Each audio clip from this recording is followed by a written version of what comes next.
My dear friend, I want to thank you for following me on all my platforms. God bless you. God bless you. But too often we forget that discipline really means to teach. It's too often that we forget that discipline really means to teach and not to punish. That's why we forget when we are dealing with our children, and we forget the real gist of the matter in a way that we tend to exert much pressure on our children, and it loses the meaning. Instead of teaching them to change their behavior, to go the way we want them to go, as given Proverbs 22:6, that train up a child the way you want him or her to go. But instead, we exert a lot of pressure onto them, and it tends to turn out to be punishment.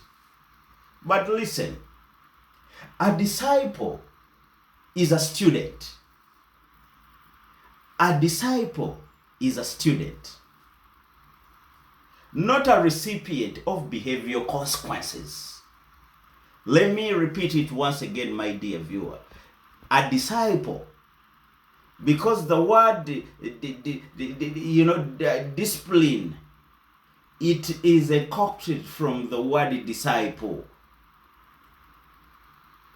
And a disciple must be a learner. So the one that is discipling must be a teacher. So discipline really means to teach, not to punish.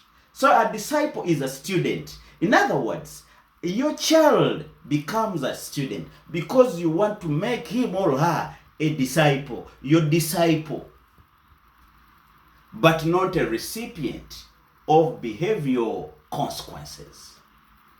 So my dear listener, my dear viewer, it's important to take this at a center stage, that whenever we want to discipline our children, let us aim at teaching them the right way to go, but not to punish them.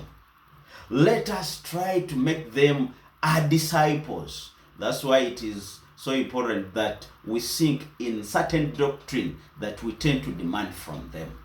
Sometimes we demand what we don't even sink in ourselves, and we tend to mess up the whole thing.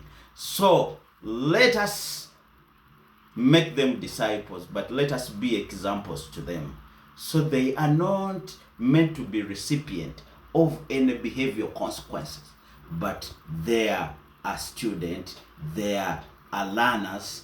We must make them disciples. God bless you. God bless you all.